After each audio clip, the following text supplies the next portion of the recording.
बाद में हमें दिखाते हैं एक आदमी कह रहा होता है, हे क्या तुम आउटसाइडर हो। तभी हमारा मेन कैरेक्टर कंफ्यूजन में होता है। तभी वो आदमी हमारे मेन कैरेक्टर से कहता है, मैं कहाँ से शुरू करूँ। तभी वो आदमी कहता है, मैं समझता हूँ कि तुम कंफ्यूज हो, लेकिन शांत हो जाओ और मेरी बात सुनो। तभी हमें दिखाते हैं हमारा मेन कैरेक्टर अपने कपड़े खोल के देख रहा होता है। तभी वो आदमी कहता है, मैंने कहा ना शांत हो जाओ।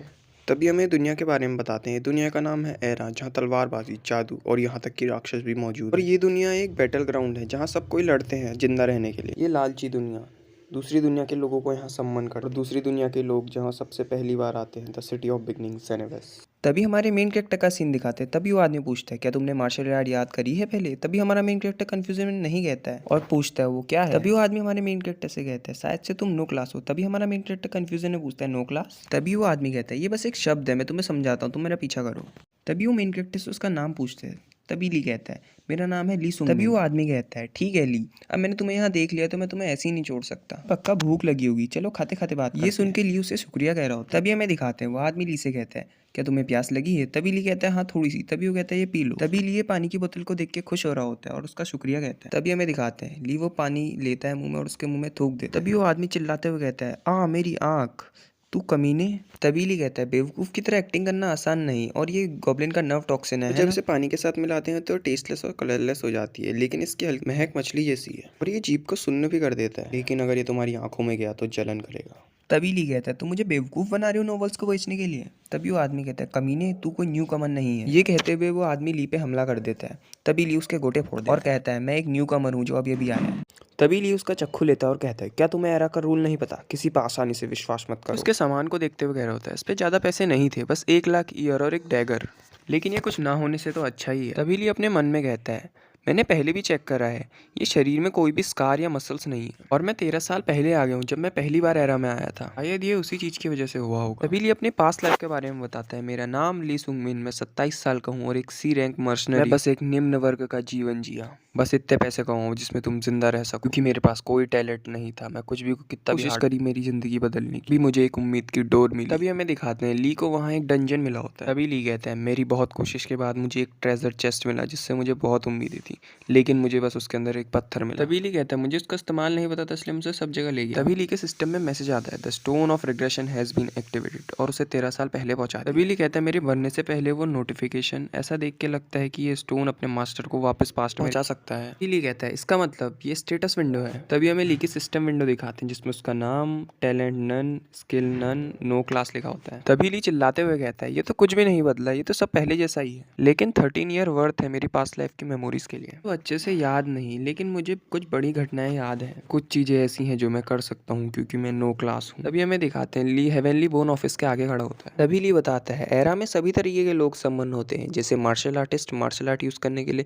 मैजिशियन मैजिक यूज करने के लिए, लेकिन सबसे कॉमन जो है वो है नो क्लास। आसान भाषा में ये एक खाली स्लॉट है जहाँ तुम कुछ भी सीख सकते हो और स्पेशल बोनस भी रिसीव कर सकते हो। सुनने में तो ये अच्छा लगता है, लेकिन असलियत कुछ और है। नो क्लास को सीखने से पहले ही मर जाते हैं क्योंकि उनके पास कोई एबिलिटी नहीं होती। मैं ली सुंगमिन एक नो क्लास, एक सी रैंक मर्सनरी, मैंने पुरानी ज़िंदगी में बहुत कुछ सहा है और आखिरी में मर गया। वो बहुत बुरी ज़िंदगी थी बिना किसी भी उपलब्धि के। तभी हमें दिखाते हैं एक बुड्ढा कह रहा होता है, तुम्हें स्केलेटन रीमॉडलिंग प्रोसीजर चाहिए मेरे से। तभी ली कहता है, हाँ। तभी ली सोचता है, इस बार मैं सबसे ताकतवर बनूंगा किसी भी तरीके से। तभी ली को सिस्टम से मैसेज आते हैं, आपने लो रैंक मार्शल आर्टिस्ट और हेवनली कल्टीवेशन टेक्निक को ऑब्टेन करा। तभी ली खुश हो रहा होता है और सोचता है, मैंने जेनेवेस के 3 में से 2 मौके पा लिए, मैं अपनी फिजिकल स्टेट को इंप्रूव कर सकता हूँ जो मैं 13 साल पहले नहीं कर पाया जेनेवेस में। पहला, दम मार्शल आर्ट स्केलेटन, हड्डी है जो में कोई भी मार्शल आर्ट आसानी से याद करने की इजाज़त है। और तभी ली सोचता है, यहाँ पे एक एक्यूपंचरिस्ट भी है जो मार्शल आर्ट स्केलेटन को आर्टिफिशियली बना सकता है, और ये मेरा पहला बदलाव होगा जेनेवेस में। अभी हमें दिखाते हैं बुढ़ा ली को एक्यूपंचर दे रहा होता है। ये बुढ़े को पैसे देते हुए हमें बताता है, स्केलेटन रीमॉडलिंग प्रोसीजर को सीखने की शर्त है नो क्लास और नो स्किल, और अगर मैं पास्ट लाइफ वाला ली सुंगमिन होता तो वो ये चांस कभी नहीं पा पाता क्योंकि वो पहले ही एक बेकार स्किल सीखने के सिस्टम में मैसेज आता है, वो दूसरे लोगों से थोड़ी जल्दी मार्शल आर्ट सीख सकता है। अभी लिए अपने हाथ की तरफ देखते हुए सोच रहा होता है, ये बुढ़ा जल्दी टपक जाएगा तो कुछ ही नो क्लास होंगे जिन पे स्किल होगा, और अब मेरे पास मार्शल आर्ट स्केलेटन है नो क्लास के साथ, तो अब मैं और जल्दी स्ट्रॉन्ग बन सकता हूँ। दूसरा, हेवनली कल्टीवेशन टेक्निक, एक टेक्निक जो तुम्हें अलाउ करेगी इंटरनल एनर्जी को एक्यूमुलेट करने की, और यहाँ बहुत कैटेगरीज की कल्टीवेशन टेक्निक, और पुरानी जिंदगी में मैंने एक मामूली सेकंड रेट की कल्टीवेशन टेक्निक याद करी, लेकिन यहाँ एक फर्स्ट रेट की कल्टीवेशन टेक्निक भी छुपी हुई है। ये हमें दिखाते हैं, जैसे ली वो लाइब्रेरियन से बुक ले रहा होता है, वो कहता है इस लाइब्रेरियन को इसकी वर्थ नहीं पता। तभी ली चलते हुए सोच रहा होता है, पुरानी ज़िंदगी में जो 3 मौके मुझसे छूट गए थे, उनमें से 2 मौके मैंने सेफली पा लिए। ली बताता है, बचा हुआ तीसरा मौका, जो विनिंग प्राइज़ है कोलंबस का, लेकिन वो 1 साल बाद खोलेगा और उसके स्टैंडर्ड्स भी ज़्यादा हाई नहीं है, कोई भी नो क्लास उसमें पार्टिसिपेट कर सकता है और ये संभवतः से ज़्यादा है, अगर मैं 1 साल तक अपनी स्किल्स जेनोवेस में बढ़ाऊँ तो। ली सोचता है, अभी के लिए तो मेरे पास पैसे हैं, लेकिन लोडिंग के लिए मुझे 30,000 ईयर पर डे कमाने पड़े, लेकिन पैसे कमाने के लिए मुझे मॉन्स्टर्स को हंट करना होगा। ये सोचते हुए ली एक टकले के सामने आ जाता है, तभी वो टकला कहता है, क्या बच्चे, क्या तू कस्टमर है? तभी ली वहाँ सामान देखते हुए कह रहा होता है, ये आर्मर मुझे फिट आएगा। तभी टकला कहता है, शायद से, क्योंकि एक ऐसे एडवेंचरर का है जो तुम्हारी साइज़ के कपड़े पहनता था, लेकिन अब वो मर गया है, तो तुम्हें जो पसंद है वो उठा लो। तभी ली अपना फेक मोड ऑन करके कहते हैं, मुझे ये आर्मर और भाले पसंद आए, मुझे ये चाहिए। तभी टकला कहता है, मैं तुम्हें बेच तो सकता हूँ, लेकिन क्या तुम्हारे पास पैसे हैं? तभी ली कहता है, मेरे पास 60,000 ईयर है। तभी वो टकला चिल्लाते हुए कहता है, यहाँ से चले जाओ, कम से कम 3 लाख ईयर चाहिए इनके लिए। तभी ली कहता है, क्या मैं उधार पे ले सकता हूँ? तभी टकला कहता है, यहाँ से भाग जाओ वरना मैं तुम्हें मारूंगा। तभी ली कहता है, मैं तुम्हें अपने कपड़े बेचूंगा, तुम इसके लिए मुझे कितने दोगे? अगर तुम्हें कोई अच्छी दुकान मिली तो 3 लाख तो इसके लिए कुछ भी नहीं, कोई ना कोई तो होगा ही जिसको दूसरी दुनिया के कपड़े पसंद आते हैं। तभी वो टकला हंसते हुए कहता है, तुम एक नो क्लास हो ना, तुम्हें लगा होगा अगर तुम मेरे पास आओगे तो मुझे तुम पे दया आ जाएगी और मैं तुम्हें सामान सस्ते में दे दूंगा। तभी ली कहता है, अगर तुम दोगे तो मैं तुम्हारी सराहना करूंगा। तभी वो टकला हंसते हुए कहता है, तुम बेशरम बच्चे, चलो ये सामान उधार पे ले लो, मुझे तुम्हारे कपड़े नहीं चाहिए, मुझे तुम्हारे शब्द और एटीट्यूड पसंद आया, तुम नहीं मरोगे अगर तुम नो क्लास हो, फिर भी मुझे लगता है कि तुम मेरे जल्दी रेगुलर कस्टमर बन जाओगे, तो मेरे उधार के सामान को भूलना मत। सुन के ली शुक्रिया कह रहा होता है। जंगल का सीन दिखाते हैं, ली सोच रहा होता है कि किसी के भी जिंदा रहने की संभावना उसके आर्मर पे डिपेंड करती है, चाहे वो हल्का हो तब भी। एक अच्छी चॉइस थी आर्मर खरीदना, मैंने किसी से भी ऐसा फीवर पहले नहीं पाया, मैं लकी हूँ या फिर ये एरा में कॉमन है, शायद से वो मेरे क्लोज आने के बाद मेरे पीठ में स्टैप करने की सोच रहा हो। ली चलते हुए सोचता है, मुझे इसकी चिंता हो रही है। ली जंगल के बीच में आके सोच रहा होता है, अभी मैं हंटिंग ग्राउंड में हुई हूँ, ये मुझे 13 साल पहले की याद दिला रहा है, जब मैं पहली बार यहाँ आया था। अभी हमें दिखाते हैं, जब ली यहाँ पहली बार आया था तब वो कितना डरा हुआ था। इसलिए वो सोचता है, उस टाइम में दैनिकता का प्रतीक था। हमें दिखाते हैं, ली के सिस्टम में मैसेज आता है, आपने लाइटिंग स्ट्राइक टेक्निक को वापस पा लिया, अपने स्टील ब्रेकिंग स्ट्रॉन्ग स्केलेटन को वापस पा लिया, अपने रॉक डिस्ट्रॉइंग पाम को वापस पा लिया, अपने सोल चेजिंग स्पीयर को वापस पा लिया। तभी हमें वापस जंगल का सीन दिखाते हैं, तभी हमें दिखाते हैं ली बहुत तेजी से दौड़ रहा होता है, तभी वहाँ से एक गॉब्लिन दिखता है, तभी वो उस पर हमला करता है, soul chasing spear first technique, 1 shot 1 kill. तभी हमें दिखाते हैं वो भाला गॉब्लिन के मुंह के अंदर घुस जाता है। तभी हमें दिखाते हैं ली ने वो भाला बहुत फोर्स से फेंका होता है कि सामने वाली चट्टान भी टूट जाती है, तभी उसे दर्द होता है। तभी हम उसे हाथ को दिखाते हैं, उसका हाथ थोड़ा जल जाता है। तभी ली हमें बताता है 1 शॉट 1 किल एक ऐसी मूवमेंट है जिसमें हमें एक स्पीयर को एक बैरर की तरह शूट करना होता है, अगर मैं इसे बिना ट्रेनिंग के यूज करूंगा तो मेरे हाथ। तभी ली अपने हाथ की तरफ देख के हंस रहा होता है और कहता है, अपने हाथ में कुछ निशान बना लिए, ये एक वर्थलेस रिग्रेशन है, लेकिन यहाँ से एक नई शुरुआत है। तभी हमें एक लड़के को कल्टीवेशन करते हुए दिखा रहे होते हैं, तभी उसके बगल में एक ब्लू कलर की एनर्जी आती है, तो वो लड़का कंफ्यूज हो रहा होता है, तभी वो वहाँ से एकदम से गायब हो जाता है। शुरुआत में हमें दिखाते हैं ली एक इनके बाहर खड़ा होता है, तभी वो उसके अंदर जाता है, अंदर से एक आदमी कहता है स्वागत है, तभी वो कहता है सुंगमिन तुम यहाँ? तभी सुंगमिन कहता है हाँ जैक, ये लो आज का किराया। तभी जैक कहता है इसके अंदर क्या है? तभी ली कहता है वही रोज का सामान। तभी जैक कहता है हाँ, लेकिन तुम्हारे पास ये डायमेंशन पॉकेट कहाँ से आया? ये तो 1.5 मिलियन का होगा ना शायद से। तभी ली कहता है हाँ, मुझे एक मर्चेंट से सस्ते में मिल गया था। तभी जैक कहता है हाँ सच में आपके पास एक अच्छा व्यापार कौशल है। तभी ली उसे गॉब्लिन के दांत और बॉडी फ्लूइड देता है। तभी जैक कहता है इसके साथ मैं तुम्हें यहाँ 2 दिन तक रहने दे सकता हूँ, और अगर तुम इसे विजार्ड गिल्ड के पास ले जाओगे तो तुम्हें बहुत कम पैसे देंगे, और तुम बहुत अमेजिंग हो ली। ली कहता है क्या अमेजिंग? हाँ, और जब तुम मुझे पहली बार नो क्लास के साथ मिले थे तब तुमने मुझे एक पागल पर बड़ा सुझाव दिया था। तभी हमें एक पुरानी मेमोरी दिखाते हैं जिसमें ली जैक से कह रहा होता है क्या मैं यहाँ रहने के लिए मॉन्स्टर्स के बाई प्रोडक्ट को किराए की तरह इस्तेमाल कर सकता हूँ? तभी जैक ली से कहता है मुझे लगा था तुम जल्दी मर जाओगे, इसलिए 2 हफ्ते से तुम रोज मॉन्स्टर्स को मारने जाते हो और वापस आ जाते हो लूट के। एक साधारण नो क्लास तुम्हारे जितने अच्छे नहीं होते, तुम सच में कमाल के हो। क्या ऐसे ही कहते हैं टैलेंटेड होना? तभी हमें दिखाते हैं ली वहाँ से गुस्से में जा रहा होता है, तभी जैक कहता है ओए ली तुम कहाँ जा रहे हो, अभी हम बात के बीच में हैं। तभी ली मुट्ठी बंद करते हुए कह रहा होता है मैं आराम करने जा रहा हूँ। तभी ली कमरे के अंदर जाते हुए कहते हैं क्या ये वही दुनिया नहीं थी जो मुझे सूट नहीं करती थी क्योंकि मैं अनटैलेंटेड था? तभी ली गुस्से में कहता है इतनी तकलीफ सहने के बाद मैं पुरानी ज़िंदगी में एक C क्लास मर्सनरी के तौर पे मर गया। तभी हमें ली की स्टेटस विंडो दिखाते हैं जिसमें ली सुंगमिन उसका नाम, no class, characteristics, low rank martial artist, skill soul punching 4 star, lightning strike 2 star, iron blood exoskeleton 2 star, rock destroyer palm 2 star. तभी ली कहता है ये वो मार्शल आर्ट है जो मैंने पुरानी जिंदगी में याद करे थे। एरा का शुक्रिया, मुझे ये सब मार्शल आर्ट सीखने के लिए बस याद करना पड़ा। तभी ली कहता है मुझे ये सब वापस मिल गई, लेकिन ये सब सेकंड ग्रेड की मार्शल आर्ट, चाहे मैं कितनी भी कोशिश कर लूँ लेकिन मैं आगे नहीं बढ़ सकता। तभी हमें एक फनी इमेज दिखाते हैं जिसकी मदद से हमें पता चलता है कि वो सेकंड ग्रेड की मार्शल आर्ट फर्स्ट ग्रेड के सामने कितनी वीक है। तभी ली सिस्टम में अपनी हेवनली कल्टीवेशन टेक्निक को देखते हुए कह रहा होता है मुझे बस इससे ही उम्मीद है, लेकिन एक कल्टीवेशन टेक्निक बस एक कल्टीवेशन टेक्निक है, मैं इसके साथ ज़्यादा आगे नहीं बढ़ सकता, मुझे एक ताकतवर मार्शल आर्ट ढूंढनी पड़ेगी। ये कहते हुए ली कल्टीवेशन कर रहा होता है। तभी हमें अगले दिन का सीन दिखाते हैं जहाँ एक लड़की हमारे मेन कैरेक्टर का नाम पुकार रही होती है, क्या तुम आज भी जंगल जा रहे हो। तभी हमें इसका इंट्रोडक्शन देते हैं, ये है जैक की बेटी लूला।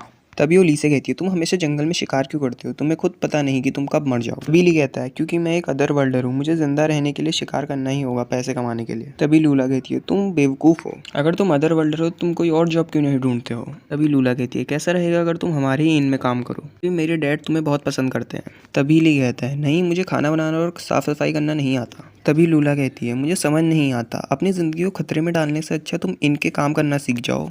तभी ली उसे देखता है और वहाँ से चले जाता है और कहता है मैं वापस आ जाऊँगा डिनर तक। तभी ली अपनी पास्ट मेमोरी याद करते हुए कहता है मैं वापस वो सब नहीं सहूँगा और मैं ये वापस नहीं करूँगा, क्योंकि इस समय मैं वो चीज़ें पाने की कोशिश करूँगा जिससे मैं पुरानी ज़िंदगी में जेलस था, और मैं इसे कामयाब करने के लिए कुछ भी करूँगा और मैं अब एक बेहतर ज़िंदगी जीऊँगा। तभी हमें दिखाते हैं वहाँ पे एक घंटी बज रही होती है। तभी ली कहता है दोपहर की घंटी, क्या ये नए अदर वर्ल्डर का आने का समय हो गया है। तभी हमें दिखाते हैं सामने एक ब्लू पोर्टल से एक बच्चा आता है। तभी हमें दिखाते हैं हमारा मेन कैरेक्टर से देखते हुए कहता है एक बच्चा, क्या ये भी एक मार्शल आर्टिस्ट है और ये मेरी ही उम्र का है। वो वहाँ कंफ्यूज हो रहा होगा, ये यहाँ नॉर्मल है, ये ऐसी एक्टिंग करता रहा तो कोई ठग इसे अप्रोच कर ले। जैसे स्टार्टिंग में एक बंदे ने हमारे मेन कैरेक्टर को पानी दिया था वैसे ही इस बच्चे को भी दे रहे होते हैं। हमारा मेन कैरेक्टर कहता है देखो ये इसके साथ भी शुरू हो गए, लेकिन मुझे इनसे क्या लेना देना। तभी हमें दिखाते हैं जैसे ही ली मुड़ के वहाँ से जा रहा होता है तभी एक आदमी से ली टकरा जाता है। तभी ली कहता है मुझे माफ़ कर दो।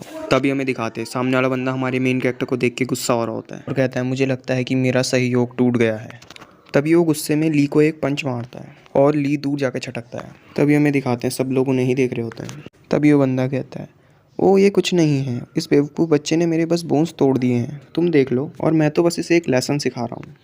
तभी हमें दिखाते हैं ये सुन के सब लोग वहाँ से चले जाते हैं। तभी हमें दिखाते हैं उसकी टीम का एक बंदा कहता है हांग निम वहाँ क्या चल रहा है। तभी वो बंदा कहता है इसने मेरी कॉलर बोन को तोड़ दिया है, बदले में मैं इसकी नाक तोड़ दूंगा। तभी ली सोच रहा होता है क्या ये सब एक ही गैंग से है, लगता है मेरी किस्मत आज बहुत ही बुरी है, इसका मुक्का बहुत बेकार था, पक्का इसने एक मार्शल आर्ट का यूज़ करा है ये कमीना। तभी हमें दिखाते हैं वो टकला हमारी मेन कैरेक्टर की तरफ उसे मारने के लिए आ रहा होता है। ली उसे देखते हुए कह रहा होता है ये एक थर्ड ग्रेड का मार्शल आर्टिस्ट है। तभी नरेटिंग वॉइस हमें बताती है कोई भी मार्शल आर्टिस्ट को उसके मार्शल आर्ट के आधार पर पहचाना जा सकता है। थर्ड ग्रेड मार्शल आर्टिस्ट होता है वो सबसे निचला स्तर होता है मार्शल आर्टिस्ट का, और इसे कोई भी थोड़ी सी भी महारत के साथ। तभी हमें थोड़े लेवल भी दिखाते हैं, जैसे सबसे नीचे आता है थर्ड ग्रेड, उसके बाद सेकंड ग्रेड, उसके बाद फर्स्ट ग्रेड, उसके बाद पीक, उसके बाद सुप्रीम पीक। तभी नरेटिंग वॉइस ली के बारे में बताती है कि वो अभी अभी रिग्रेस हुआ है, तो इसलिए उसने अभी तक थर्ड मार्शल आर्टिस्ट को भी अचीव नहीं करा। तभी ली कहता है ये खतरनाक है, मैं इससे अकेले नहीं जीत सकता, और जेनेवस के लोग इतने पत्थर दिल हैं कि जो मेरी मदद भी नहीं करेंगे। तभी ली उस बच्चे से कहता है हे वो पानी मत पियो, उसके अंदर पैरालाइजिंग पॉइजन है। तभी वो बच्चा ये सुन के पानी पीने से रुक जाता है। तभी ली सोचता है ये बहुत छोटा बच्चा है, मुझे इससे ज़्यादा मदद की उम्मीद नहीं,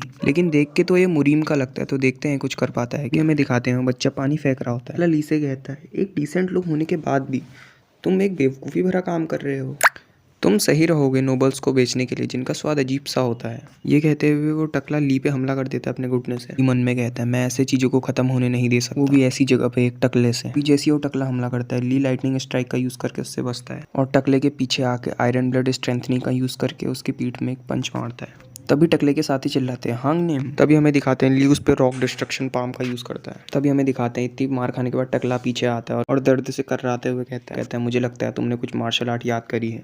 तभी टकला वापस से हंसते हुए कहता है वैसे तो मैं इतना काम नहीं करता। तभी हमें दिखाते हैं ली के हाथ से खून आ रहा था और वो कहता है टकले का शरीर बहुत मजबूत है। तभी ली कहता है ये बस एक बच्चे का शरीर है, मैं इससे ज़्यादा कुछ नहीं कर सकता। तभी टकले का साथी कहता है कोई मतलब नहीं कि जेनेवस की सिक्योरिटी बहुत बेकार है, अगर हम ज़्यादा फंस करेंगे तो यहाँ गार्ड्स आ जाएंगे। तभी हमें दिखाते हैं ली और टकले से लड़ते लड़ते थक गया और उसके मुँह से थोड़ा खून भी आ रहा हो, और जो बच्चा है वो उसे बहुत उम्मीद से देख रहा है। तभी हमें दिखाते हैं वो टकला हंसते हुए ली पे हमला कर रहा होता है। ली सोच रहा होता है मैं खाली हाथ इससे नहीं जीत सकता, मुझे अपना वेपन निकालना ही होगा। तभी हमें दिखाते हैं जैसे ली अपना वेपन निकाल रहा होता है वो बच्चा एकदम से ली के बगल में आ जाता है और कहता है तुम मुझसे पहले क्या कह रहे थे, वापस कहो। तभी ली अपने बगल में वो बच्चे को देख के शॉक हो जाता है और कहता है टकले से रुको रुको एक मिनट। तभी हमें दिखाते हैं जैसे ही वो टकले का पंच उस बच्चे को लगने वाला था, बस अपना हाथ हिलाता है, उसी हाथ के हिलाने से वो बंदा दूर छटक जाता है और तभी वो बच्चा कहता है भाड़ में जाओ। तभी वो बच्चा कहता है तुम जैसे घटिया लोगों की हिम्मत भी कैसे हुई मेरी बात को बीच में काटने की। ये सब देख के ली शॉक हो रहा होता है और हमें दिखाते हैं जितने भी टकले के टीममेट हैं उस बच्चे ने उन्हें पहले ही निपटा दिया है। ये देख के ली सोच रहा होता है इस बच्चे के साथ क्या गलत है। पाम अटैक जो इन एनर्जी के साथ इन्फ्यूज हो। ये बच्चा कोई सेकंड या फर्स्ट रेट का मार्शल आर्टिस्ट नहीं बल्कि एक पीक रैंक का मार्शल आर्टिस्ट है। तभी ली कहता है रुको 1 मिनट, ये मेरी एज का है और एक पीक रैंक मार्शल आर्टिस्ट है, मेरे साथ ही संबंध हुआ हो। तभी ली कहता है ये वो नहीं हो सकता, the little heavenly demon Vizzy Hyeon. तभी वो बच्चा ली से पूछता है मुझे यहाँ के बारे में कुछ नहीं पता, तुम मुझे यहाँ के बारे में कुछ बता सकते हो।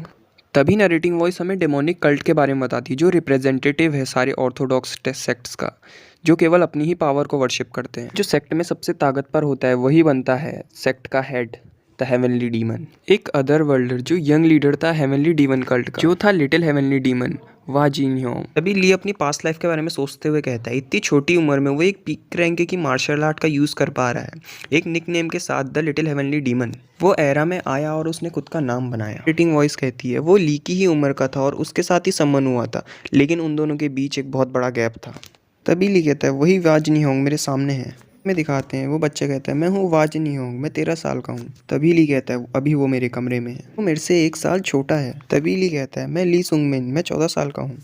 तभी ह्योंग कहता है मैंने देखा तुमने मुझे कुछ इंटरेस्टिंग बताया, ये दुनिया एरा मेरी दुनिया से बिल्कुल ही अलग है और यहाँ कोई डेमोनिक कल्ट नहीं। ये सुन के ली हाँ कहता है। तभी सुंगमिन हंसते हुए कहता है पहले प्लाजा में तुम मेरे पे क्या चिल्ला रहे थे। तभी हमें दिखाते हैं वो बहुत खतरनाक चेहरे के साथ बोल रहा होता है। तभी ली कंफ्यूजन में कहता है मैंने तो बस ये कहा था कि वो पानी मत पियो, उसके अंदर पैरालाइजिंग पॉइजन है। ये सुन के वाह्योंग हंसते हुए कहता है तुम एरोगेंट कमीने, तुम्हारी हिम्मत कैसे हुई मुझसे इनफॉर्मली बात करने की। तभी ली उसके सामने झुकते हुए कहता है मुझे माफ कर दो, मुझे नहीं पता था कि तुम यंग लीडर हो। तभी ली मन में सोचता है मैं विश्वास नहीं कर सकता, मैं बस एक 13 साल के बच्चे के सामने झुक रहा हूँ।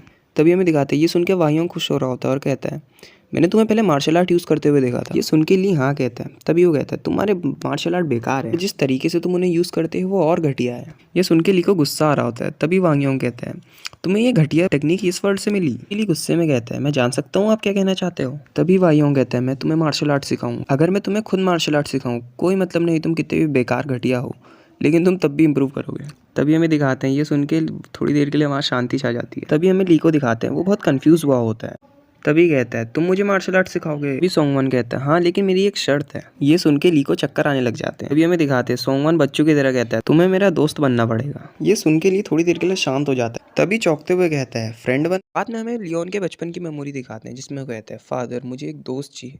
तभी उसके फादर कहते हैं दोस्त। तभी वो कहता है हाँ। तभी उसके फादर कहते हैं तुमने ये कहाँ से सुना। तभी लियोन कहता है मैंने ये एक किताब से पढ़ा। तभी वो कहता है मैंने इस किताब में पढ़ा कि अगर आपके पास दोस्त हो तो आप कोई भी परेशानी से बाहर आ सकते हो। उसके फादर कहते हैं ये गलत नहीं है अगर तुम एक ऑर्डिनरी पर्सन होते तो। तभी हमें दिखाते हैं उसके फादर चिल्लाते हुए कहते हैं तुम सक्सेसर हो मेरे थ्रोन के और तुम्हें सारे डीमंस पे राज करना है, तुम्हें दोस्तों की कोई ज़रूरत नहीं है क्योंकि तुम रूलर बनने के पाथ पे चल रहे हो। ह्योंग के फादर का इंट्रोडक्शन देते हैं हेवनली डीमन कल्ट के लीडर द हेवनली डीमन वाह जिन है। तभी उसके फादर चिल्लाते हुए कहते हैं अगर तुम्हें इसके बारे में जानना है तो तुम्हें अपनी ट्रेनिंग पे और एफर्ट्स देने होंगे। ये सुन के ह्योंग वहाँ से उदास होकर चले जाता है। तभी उसके फादर सोचते हैं मैंने ये इससे कहा तो, लेकिन ये सुनने में शेमफुल लगता है। तभी हमें आगे का सीन दिखाते हैं ह्योंग बहुत बंदों को पेल के उनके बीच में से जा रहा है। तभी ली के फादर सोच रहे होते हैं मैं यहाँ इसे प्रैक्टिकल ट्रेनिंग के लिए लाया था, लेकिन यहाँ जितने ज़्यादातर लोग हैं वो सब बेकार हैं, लेकिन ये तब भी 50 लोग होंगे और एक 10 साल के बच्चे के लिए इन सबको आसानी से पेलना, तो ये मेरा ही बच्चा है लेकिन इस पर बहुत खतरनाक टैलेंट भी हमें दिखाते हैं। ह्योंग के फादर कहते हैं अफसोस की बात है अब से ह्योंग पैदा हुआ है लिटिल लॉर्ड की तरह डिमोनिक सेक्ट में,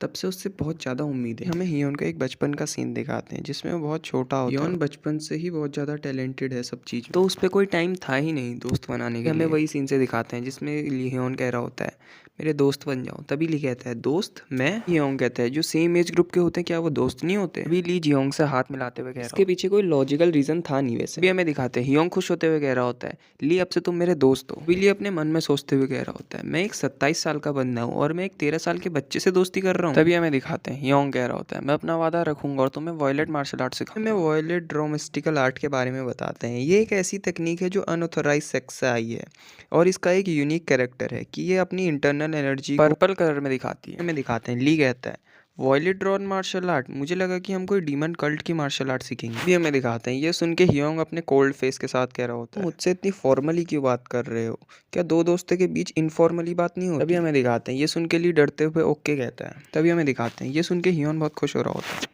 तभी हियोंग हमें बताता है जो हेवनली डीमन मिस्टिकल आर्ट है जो उसने प्रैक्टिस करी है वो एक ऐसी मार्शल आर्ट है जो केवल हेवनली डीमन कल्ट के सेक्ट लीडर ही कर सकता है, तुम्हें वो नहीं सिखा सकता। लेकिन वॉयलेट डॉन मार्शल आर्ट भी एक अच्छी मार्शल आर्ट टेक्निक है। तभी हियोंग ली से पूछता है तुम क्या कहते हो। तो ली अपने मुंह से खून पोंछते हुए कह रहा होता है वो बात को 1 महीना हो गया। दिखाते हैं ली ने गॉब्लिन को मारा होता है और वो उसके ऊपर चढ़ते हुए कह रहा होता है ये एक संयोग था कि मुझे वाजिन योंग ने 1 महीने तक ट्रेन कर दिखाते हैं ली ने वहाँ बहुत सारे गॉब्लिन को मारा होता है। तभी ली कहता है इसी के साथ थोड़े ही समय में मैं और ताकतवर हो जाऊंगा। ली खून पूछते हुए अपने मन में सोचता है जो मेरा करंट मार्शल आर्ट का लेवल है वो 3rd और 2nd क्लास के बीच में है, लेकिन अगर मैं इसे पिछली ज़िंदगी से कंपेयर करूँ तो ये बहुत अच्छा है। तभी हमें दिखाते हैं ली को गुस्सा हो रहा होता है और वो पुरानी बात सोचते हुए कहता है जिसमें हियोंग कह रहा होता है कि तुम बस इतना ही कर सकते हो जबकि मैं तुम्हें सिखा रहा हूँ, तुम्हारे पास कोई टैलेंट नहीं। तभी ली अपने मन में ये सब सोचते हुए कहता है चुप हो जाओ। तभी हमें दिखाते हैं ली ये सोच रहा होता है कि मैं अपनी लूट कलेक्ट करूँ। तभी हमें दिखाते हैं उसके पीछे से एक और अटैक कर देता है। उसमें हमें दिखाते हैं ली उसे जल्दी से देख लेता है और उसके अटैक से बच जाता है। तभी ली अपने स्पीयर को आगे करते हुए सोचता है ये क्या है, अगर मैं अभी अच्छे से नहीं देखता तो मैं अभी मुश्किल में पड़ जाता। हमें दिखाते हैं ली उसकी तरफ देखते हुए कह रहा होता है एक और।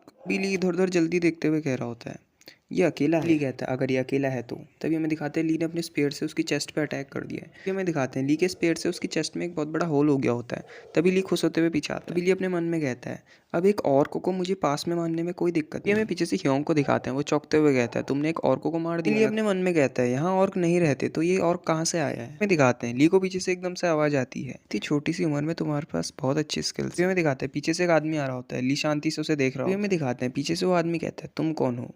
तभी वो कहता है ओह मुझे माफ़ कर दो मैं बहुत रूड हो रहा हूँ, मेरा नाम है वो। कहता है जब मैं सेंट्रल डिस्ट्रिक्ट में था तब मैंने एक निक नेम पाया था जो था ऑर्चिड डिस्ट्रक्शन स्वॉर्ड। अभी हमें दिखाते हैं लिए सुनते हुए कह रहा होता है तुम्हें मुझसे क्या चाहिए। तभी हमें दिखाते हैं वो आदमी उस और की तरफ इशारा करते हुए कहता है मैं उस और के लिए मैं सिटी का सीन दिखाते हैं। एक अजीब सा आदमी कह रहा होता है ये बहुत छोटा नहीं है। हमें उसका इंट्रोडक्शन देते हैं द लिटिल मंकी डो सैंग। अभी वो आदमी ली के बारे में बताते हुए कह रहा होता है मैंने अपनी आंखों से खुद इससे लड़ते हुए देखा था जंगल में। ये दिखने में तो बहुत छोटा है लेकिन इसके पास बहुत अच्छी स्किल। हमें दूसरे आदमी का सीन दिखाते हैं वो कहता है अगर ये बात ग्रेट वॉरियर ने कही है तो ये सही ही होगी। आदमी का इंट्रोडक्शन देते हैं उसका नाम है ब्लैक रेन डैगर वैंग। हमें एक लड़की की तरफ का सीन दिखाते हैं वो कहती है मेरा नाम है रेनियर और मैंने याद करा है वेल स्कूल से। तभी हमें दिखाते हैं लड़की ली से पूछती है क्या तुम्हें पता है तुम्हें कौन सी जॉब मिलेगी। तभी हमें दिखाते हैं ये सुन के ली हाँ कहता है और कहता है कुछ हद। तभी ली कहता है इस एरिया पे आजकल और का नया विलेज स्टेब्लिश हुआ है कि आजकल बहुत ज्यादा खबरें भी आ रही है कि वो विलेजों पे रेड वो एडवेंचरर्स को मार रहे हैं। तभी वो स्वॉर्डमैन वापस कहता है अगर जो भी और के विलेज को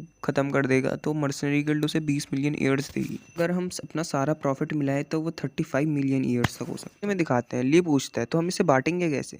तभी हमें दिखाते हैं स्वॉर्डमैन कहता है तब मैं बराबर बांटेंगे। तभी ली सोच रहा होता है मुझे लगभग 7 मिलियन ईयर मिलेंगे, इससे भी इतना बड़ा मिशन वापस नहीं आता। तभी ली सोच रहा होता है दिक्कत की बात यह है कि मैं इनमें से किसी को जानता नहीं हूँ तो उन पर भरोसा भी नहीं कर सकता, और अगर मैं इस आदमी को देखूँ तो मैं इन हूँ। हमें दिखाते हैं ये सुन के वो आदमी ली को हिलाते हुए कहता है तुमने सही चॉइस करी है, तुम्हारा शुक्रिया, अब तुम्हारी वजह से ये काम बहुत आसान हो जाएगा। ली उस स्वॉर्डमैन का हाथ उठाते हुए कहता है तुम्हारी उम्मीदों के लिए शुक्रिया, लेकिन ये 2 आदमियों की तरफ देखते हुए कह रहा होता है वो लोग सिर्फ सामान ले जाने का काम करते हैं और वो कुछ भी नहीं है नो क्लास के साथ। ये हमें दिखाते हैं स्वॉर्डमैन वापस कहता है वॉरियर तुम एक मुरीम फैमिली से हो ना। तभी हमें दिखाते हैं ली हाँ कहता है। तभी हमें दिखाते हैं लड़की उन्हें कुछ पैसे देते हुए कह रही होती है तुम इनसे मिल लिए एप्पल खरीद लेना। ली कहता है ये लोग सिर्फ हमारा सामान ले जाते हैं जो हमारे बाद में काम आता है, लेकिन इन्हें बस बचा हुआ पैसा मिलता है। तभी हमें दिखाते हैं ली वो स्वॉर्डमैन से कह रहा होता है तुम्हें इनके बारे में कोई परेशान होने की जरूरत नहीं है। तभी हमें दिखाते हैं वो स्वॉर्डमैन ली को देखते हुए डबल स्वेल कर रहा होता है।